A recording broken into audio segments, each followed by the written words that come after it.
March 24, 1945, Berlin airspace. The bomber stream hums east as red-tailed flashes hold station. For years, Axis briefings mocked America's experiment black fighter pilots and their long-legged P-51 escorts, predicting they'd break chase glory and leave the heavies naked. Today, that contempt meets altitude, speed, and discipline. The Mustangs ride the box throttle's steady fuel-checked eyes high for the glint of jets. A silver dart dives me 262. The red tails do not blink. They turn timing into geometry, discipline into reach, and the joke finally detonates in cannon smoke. The Axis learns too late what mockery never measured properly. They remembered the easy seasons and believed they could engineer them back. In mess tents and briefing huts, the Luftwaffe's catechism was simple: quality conquers quantity.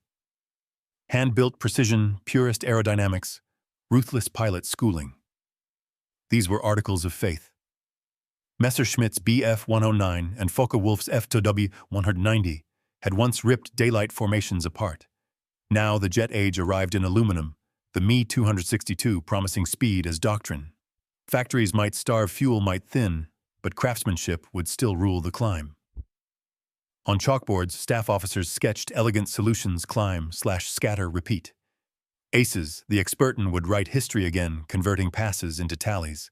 Early war memory hardened optimism.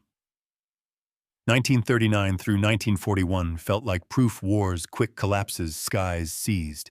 Even later, as attrition bit the myth endured, superior machines and superior men would reassert control once weather cleared or technical miracles matured.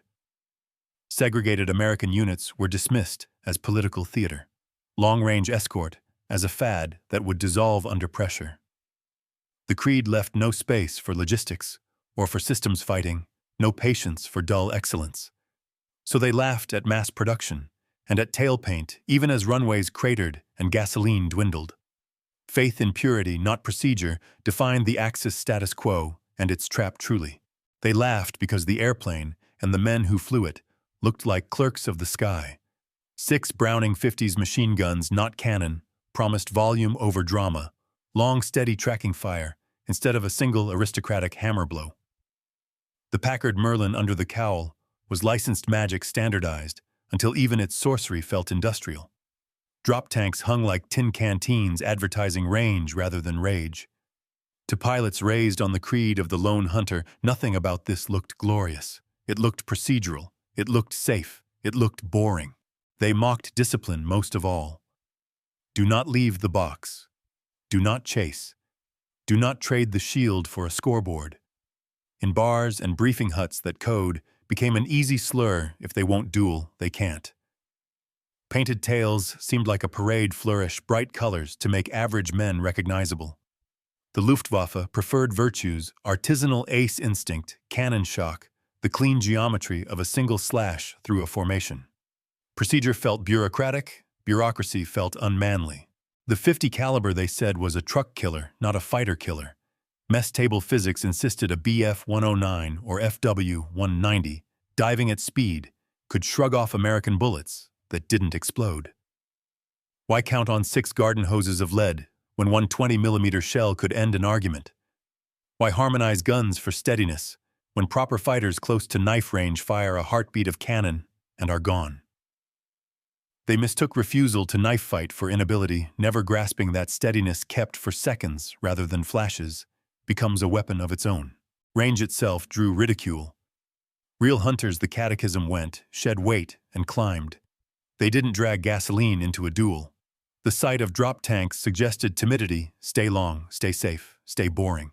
They did not notice how boredom multiplied by hours multiplies survival. They did not notice how a schedule rendezvous climb station keeping fuel calls can grind the enemy's windows of attack down to minutes already filled by escorts. And segregation made contempt cheap.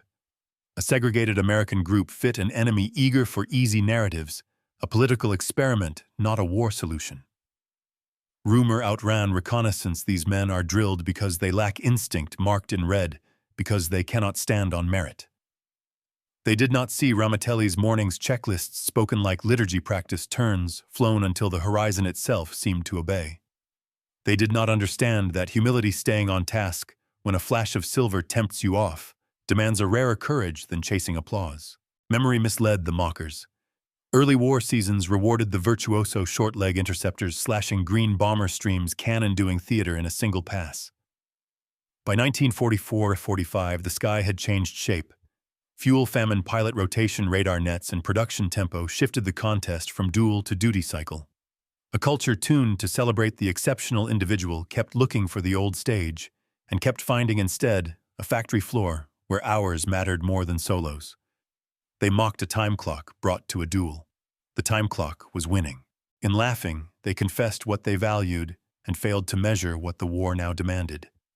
They weighed elegance and found it heavy. They weighed procedure and found it light. They missed the hinge where arithmetic beats romance. Range plus discipline equals presence. Presence kept becomes power. The joke was clean, mean, memorable. It just couldn't stay with the bombers all the way to Berlin. The map from Italy to the Reich demanded a new kind of courage endurance. 15th Air Force bombers lifted from fields that smelled of fuel and sea salt, then clawed into alpine air thin enough to make a prayer feel shorter. The problem wasn't the flash of a single duel. It was the long, brittle stretch between takeoff and target and home. Open any navigator's log, and you'll see it plainly, time as the enemy. In those hours, gaps kill. 2 unguarded minutes at the wrong altitude can rip a formation's confidence wider than flak ever will. The bomber stream is a building in the sky, beams of timing panels, of spacing fasteners, of radio discipline. Enemy fighters are termites, hunting soft wood, the seam between squadrons, the slot where an escort wandered the moment a climb leaves the box thin. Mi-109s and F-190s could be managed by altitude brackets and vigilance. The Mi-262 changed the geometry. A jet pass is a guillotine on rails. You don't dogfight it. You deny it the stage, catch it near the runway, blunt its timing, or frighten it out of the seam, with escorts already in place. Weather made liars of plans. Valleys carved mischievous winds that pinched fuel margins. Clouds stacked like stone. Rendezvous slipped by minutes that felt like hours. If escorts sprinted for a bounce, they returned to find the building missing a wall. If escorts arrived late, their presence was a rumor, not a shield. The calculus punished glory and rewarded patience. So the answer arrived not as a talisman, but as a method: long-range Mustangs flown to a code that turned time into a weapon. Drop tanks stopped being ballast and became appointments in a daybook: this many minutes, to rendezvous this many on station, this many held in reserve should jets appear on egress. The Packard-Merlin's gift was not only speed, it was repeatable cruise at altitudes that kept eyes high and options open. 6 Brownings, contemptuously called hoses, were brutal when patience held them on target for more than a flicker. And red tails dismissed as vanity became a visual contract crews could trust at a glance: we're here, still here, still here. Benjamin O. Davis Jr. wrote the article of faith: you do not leave your post. Intercept only as far as the box can tolerate. Pursue only as long as the box remains whole. That inverted scoreboard logic without lowering kills. It reclassified them as byproducts. Over time, the method did what methods do: it made the extraordinary ordinary. Briefings carried a little less dread. Gunners scanned with a little less panic. The sky's building creaked less even when jets flashed at the eaves. Strategically, the problem was throughput. If bombers failed to arrive often enough, the Reich's wounded factories could convalesce. If they arrived often enough, the Reich bled out standing up. The method increased arrival rate by shrinking the minutes in which disaster could breed. It policed seams. It taxed the enemy's brief advantages until those windows slammed shut or became ambushes at jet runways where patience again beat speed. The untold problem was never courage. Men had plenty.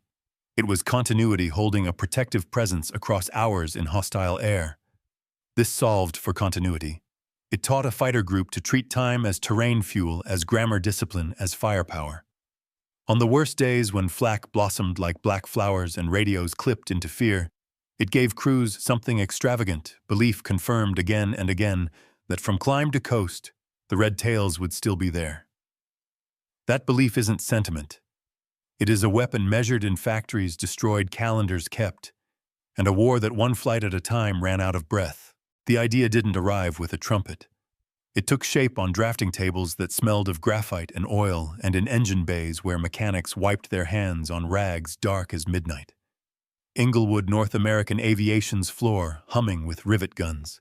Detroit Packard's plant, where precision became a rhythm line. Wright Field Test stands roaring as engineers watched needles quiver. And far across the ocean, on a wind-brushed strip at Ramitelli, a commander named Benjamin O. Davis, Jr. sharpened a rule until it could cut stay with the bombers. Between these places mid-war, the improbable fused into a method. At North American, the airframe had been swift but incomplete, a handsome runner with short lungs. The decision to marry that fuselage to a licensed Merlin was not just a swap. It was an admission that the war's geometry had changed. The new heart altered the map. Altitude that used to be a ladder became a boulevard. Distances that used to be wishes became lines on a briefing board. The laminar flow wing, once a neat thought, now drank the thin air cleanly enough to matter hour after hour. Engineers did not talk about glory. They talked about fuel curves and coolant flow and radiators tuned to pay back a few knots of speed as they bled heat into slipstream. The Meredith effect, someone noted in a memo, and another someone penciled a smile.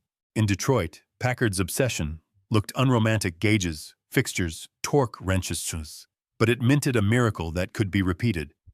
The Merlin's tolerances weren't a fable. They became inventory. The gift was not only horsepower, it was repeatable horsepower, so a crew chief in Italy could expect tomorrow what he had today, which is how you build schedules out of engines instead of prayers. Pistons and bearings and pumps acquired the reliability of calendar pages. Meanwhile, the doctrine found its laboratory at Ramitelli. The base was a study in contradictions, dust and discipline, improvisation and order. In the morning haze, the red tails gleamed like punctuation marks, but the sentences were written in the briefing hut. There, Davis and his flight leaders rehearsed a play where boredom would be a protagonist and patience a kind of violence. Rendezvous wasn't a waypoint. It was a covenant. Fuel wasn't a number. It was the grammar of time. The rule sounded severe: do not leave your post, but what it bought was mercy measured in crews who would see the Adriatic again. Pilots learned to turn the airplane's gifts into a habit. The long-legged climb took them into air that pinched lungs and brightened the world to hard silver. There, the Mustang's manners stable gun platform, honest stall, a dive that didn't bite, made steadiness feel like courage rather than its absence. The K-14 sight rewarded patience, smoothing pilot hands into tracking solutions instead of snatches at ghosts. The drop tanks mocked as tin canteens became instruments of composition. An extra stanza on station, a coda on egress, the difference between arriving and arriving in time. At Wright Field, the test pilots called what they did envelope work, but in truth, they were decoding the future. They plotted what the airplane could be pushed to do and what it could be trusted to do, two different lines that doctrine would braid together. They found the altitudes where the Merlin sang the mixture settings that preserved legs without muting claws, the flaps and trim that turned deflection shots into sentences with periods instead of ellipses. The genius was not a single inventor's lightning bolt. It was the humility to braid places together, a factory that could promise the same engine twice, a design shop that could make drag behave, a test field that could map limits, a squadron that could pledge to a rule. In the middle of the war, when faith in brilliance was cheap and fuel was not the impossible, sounded like this: we will be there long enough for the enemy to run out of moments. A red tail is paint, yes. It is also a signature on a pact between industry and instruction, between what a machine can do and what a man will deny himself to make it matter. The first time the whole machine ran, engineers, riveters, schedulers, armorers, pilots, no one cheered. They noted fuel states. They checked gun tapes.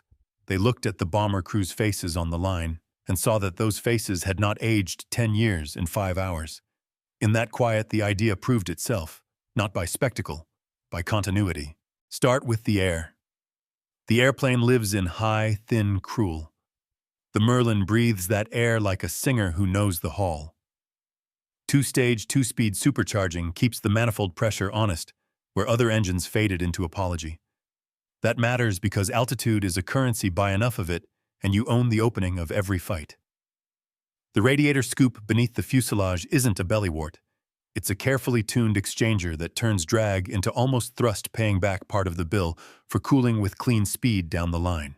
Range is not a line in a manual. It's a choreography of fuel. Drop tanks extend the sentence, but only if the grammar is right. Burn external, first switch clean, keep the mains for the part of the story where someone will try to end your chapter. An escort geometry range converts into time on station, and time on station converts into absence of gaps, the exact commodity the enemy tries to purchase with jets and timing. Guns next. 6 Brownings are unfashionable to romantics, essential to professionals. The caliber isn't a magic word. The pattern is. Harmonized for a medium reach and steadied by a gyrosight, those streams of lead reward tracking more than pouncing. Escort combat favors exactly that virtue. Hold the line. Take the pass that comes to you, convert angles into seconds, seconds into hits. You aren't dueling, you are preventing. Prevention is measured not in wrecks below, but in bombers above that never became wrecks. Avionics and radios sound dull until you need them to be flawless. A reliable VHF set turns 100 airplanes into a single organism. Clear calls, fuel contacts, altitude blocks become a nervous system that refuses panic. Identification gear keeps friendly guns from turning caution into tragedy.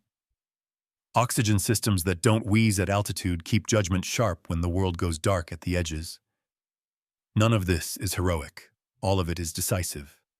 Maintenance is often mistaken for housekeeping. In truth, it's strategy in coveralls. Standardized engines mean spare parts are not adventures. Access panels laid out for human hands mean a midnight line can turn a tired fighter into a ready fighter by dawn without a miracle or a martyrdom.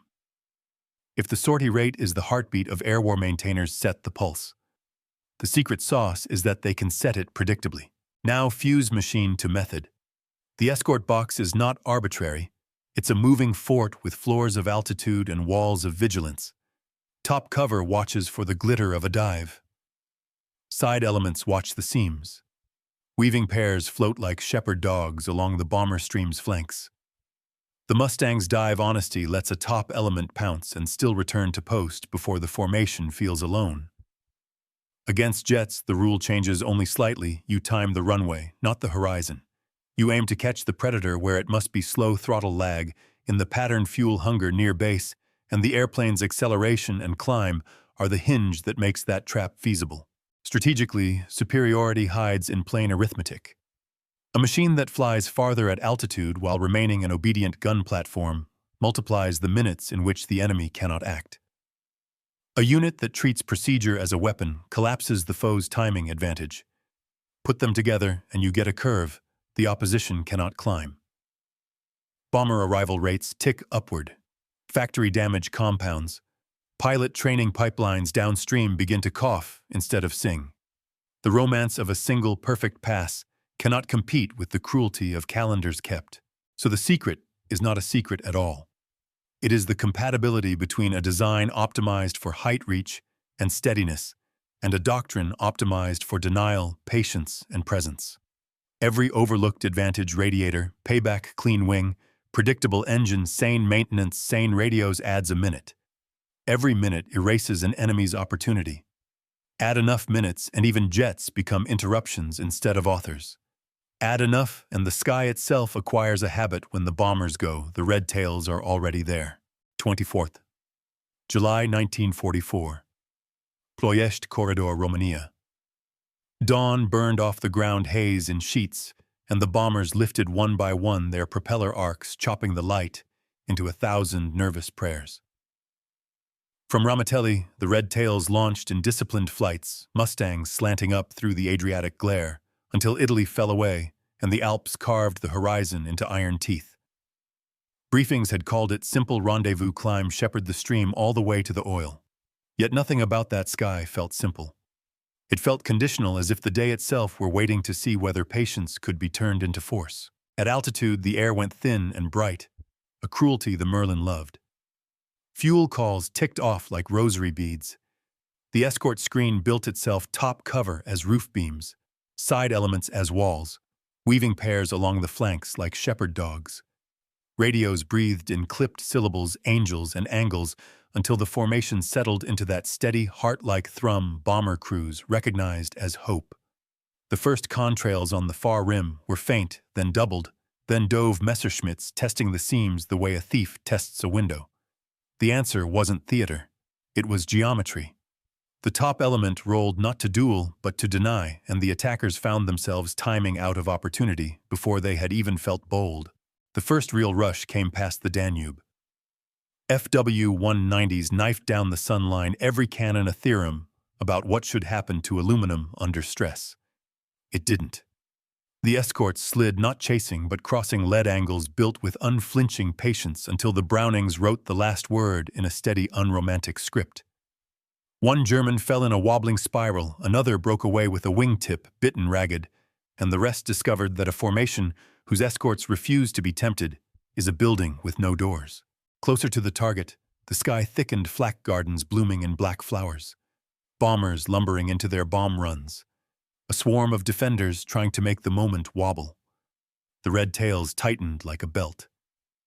You could hear discipline in the radio now, no heroics, no breathless claims, only calls that sounded like craftspersons measuring wood. A pair of 109s tried the seam between squadrons, slipping into the 50-foot space where confusion breeds. They met a crossing burst that looked from far away like a seam mending itself. Then came the rumor of jets' whispers on the interphone, an unplaceable glint at the corner of a gunner's fear. The first Me-262 to pass did it the way all myths do, too fast to look real, too clean to feel beatable. But even myth has to land. The escorts marked the direction of egress, recalculated their fuel with the cold arithmetic of craftsmen, and slid toward the field the way hunters edge toward a watering hole. They did not get greedy, they got ready. On the egress leg, the air turned vicious again.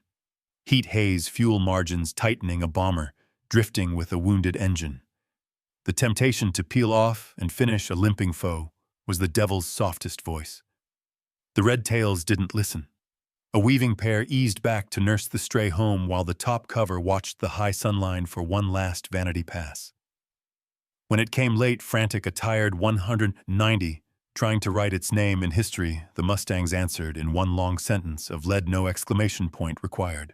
By the time the Adriatic reappeared blue like forgiveness, the crews could feel what had changed. Not scores, though there were claims to claim. Not stories, though there were stories to tell. What changed was confidence expressed as routine. The first time en masse was not a blaze of glory, but a shift in weather, a day when the method didn't merely work, it held. Factory smoke on the horizon would take days to confirm, and historians years to weigh, but men knew before papers knew. They had crossed the Reich's throat and come back in numbers that meant the calendar, not the communiqué, was on their side. No one cheered on the line. Tools clicked. Fuel caps thudded home. Armorers checked belts. Someone laughed at nothing. In the debrief, the commander's pencil circled only 3 things: a seam closed, a runaway temptation denied, and a fuel plan kept to the minute. It read like the world's dullest poem. It sounded like survival set to meter. 24th March 1945, Berlin airspace, Germany. The city lay like a steel map under a quilt of cloud, and the bomber stream moved as if a giant invisible hand were carrying it. Escort altitude was a clean, cold ledger line. On it, red tails drew straight sentences. The Luftwaffe came late, thin and angry.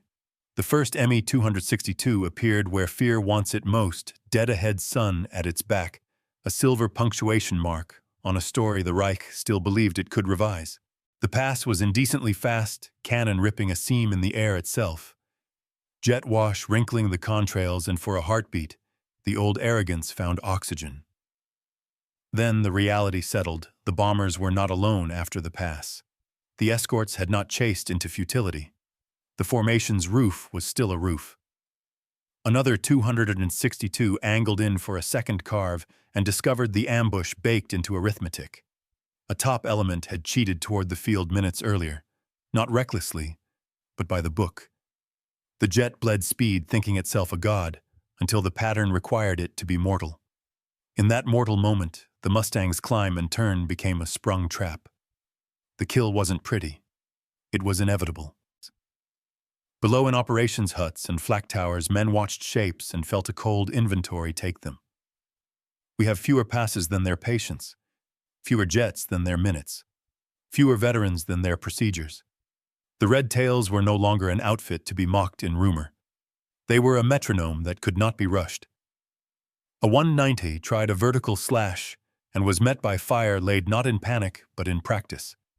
A 109 hung a second too long in a deflection turn and took a line of 50s that unstitched its confidence before it unstitched its skin. The realization doesn't always arrive as a sentence. Sometimes it's a mood. For the pilots who had once sworn that discipline is a crutch, the mood felt like betrayal from the sky itself. Where were the gaps? Where was the moment to change the day with one clean pass? Every corridor seemed watched, every angle pre-owned by quiet geometry. The escorts did not seem fast, they seemed present. And presence stretched across hours is a cruelty speed cannot forgive. Down the pattern at a jet field west of the city ground, crews listened for the whistle of triumph and heard instead a different sound, throttles pulled back early, tires squealing a burst of machine gun fire far too close for a proper war. A damaged 262 tried to outrun logic and met a rule that had flown all morning. You time the runway. You do not let myth choose its own ending. The wreck burned flat and sad, more workshop than battlefield, and even the victors looked away. In the air, the bombers droned on a stubborn prayer that no longer sounded desperate. The escorts' radios stayed almost bored fuel states. Block changes, a single clipped break, turning instantly into calm again. The Luftwaffe's last flourish, high, sun-glinting, as if theater could still buy absolution, cracked against that boredom, and fell to earth as something older than pride fatigue. The aces who had lived by the straight razor of a perfect pass found themselves nicked to death by minutes they could not erase. When the stream turned home, Berlin dropping astern like a bad idea, the sky felt different to both sides. For the Americans it felt kept like a schedule honored. For the Germans it felt confiscated like a room they once owned, now rented out by the hour to an enemy's routine. Realization came not as a speech, but as an arithmetic that would not change. Range plus discipline beats rage plus elegance. The red tails did not win because they were faster. They won because they refused to be temporary. On the ground that evening, a surviving German pilot stared at his boots and tried to explain to himself what had happened. The words he found were not about bravery or cowardice, skill or luck. They were about time. The enemy had more of it on station, in reserve, in habit, and time today had been the only ace that mattered. What changed first was the calendar. Once long-range Mustangs flying a discipline-heavy escort code took hold, mission planners stopped drawing routes around fear and began drawing them around effect. The 15th Air Force from Italy could schedule deep strikes into the Reich with the quiet assumption that the stream would arrive with its nerves intact. That assumption is strategy. It meant oil plants stayed shut longer. Rail hubs took longer to respider their webs, and factories spent more days counting broken windows than finished parts. Strategy in 1944-45 was not a single victory. It was an accumulation of uninterrupted days. The red tails bought days. What changed next was the enemy's math. Luftwaffe fighter groups had survived by converting short windows, weather breaks, shift changes, fuel deliveries into killing opportunities. Range plus discipline narrowed those windows until they no longer paid. Jets could write spectacular sentences. The escorts answered with paragraphs of presence. The result was attrition without drama. Fewer successful passes, more forced landings, more young pilots burned in takeoff accidents, because the only safe times to fly had become the most predictable times to ambush. A force that lives on initiative cannot live long when initiative is timed for it by an opponent's routine. The bomber campaign, long derided as a bleeding experiment, hardened into a production line of destruction. Arrival rates rose. Reconnaissance photos showed target recovery curves bending the wrong way for the Reich. Oil shortages began to echo down the entire order of battle training hours, cut armored thrusts, throttled trucks, abandoned for lack of petrol. Escort that stayed with the box didn't just shield aluminum, it kept the downstream choke points dry. When fuel is destiny, a fighter group that makes fuel scarce is a land war asset, not merely an air war ornament. Doctrine followed results. What had begun as a "do not leave your post" taboo became a theater standard, prevention over pursuit, as the default grammar of air superiority. Fighter groups that had once measured themselves by tallies learned to measure themselves by bomber survival and target effects. Intelligence officers discovered they could predict enemy behavior because the escort's presence smoothed out the chaos that had made prediction guesswork. Logistics officers discovered they could plan spares and sorties on steadier pulses because standardized engines and sane maintenance rhythms delivered what they promised at ZO 400 and 1600 alike. Predictability once mocked as bureaucracy matured into tempo. The longer arc reached beyond Italy. In the broader European sky, long-leg escorts made the enemy's interior feel small. Cities that had been too far for discipline were now just coordinates with fuel lines attached. That psychological compression mattered. Commanders who once gambled on scattershot raids now stacked effects oil today, rail tomorrow, synthetic fuel the day after, because they trusted the highway in the air would remain open. The method also rewired culture. Crews debriefed with fewer heroic yarns and more dull notes that made commanders smile fuel calls made on time. Altitude blocks held seams closed before they opened. The new heroism was competence. By war's end, the verdict was written not only in claims or citations, but in the silence where enemy formations used to be. The Luftwaffe still had brave men and clever machines. It no longer had a schedule it could keep. Range and discipline had turned the Allied war machine into something the enemy could neither outclimb nor outweight. On maps that looked like arrows. In hangars it looked like tools clicking on time. In the minds of bomber crews counting homecomings, it felt like the sky itself had acquired a habit: when we go, they go with us, and they are there long enough. After the noise, the admissions arrive softly. In memoirs and interviews, the men who once trusted elegance over arithmetic reached for simple sentences. Adolf Galland, who measured the war in angles and instinct, later conceded that the appearance of long-range American escorts over Berlin changed everything, not because they outdueled his aces, but because they refused to be temporary. Albert Speer wrote that the decisive weight was not any single weapon, but the sustained air offensive that industry and logistics made possible. The calendar itself, he admitted, became an Allied weapon. Johannes Steinhoff, who knew what a perfect pass felt like, summarized the new truth with a pilot's brevity: when the bombers came with fighters still on them, the fight was no longer theirs to choose. Those lines do not sound theatrical. They sound like arithmetic spoken aloud. The red tails did not win the sky with spectacle. They won it with time. Minutes on station turned into days, stolen from an enemy's recovery. Days turned into months, where factories coughed instead of sang. Paint on a tail is easy to see. The miracle it marked is harder: a pact between machine and method, kept long enough for an empire to run out of moments.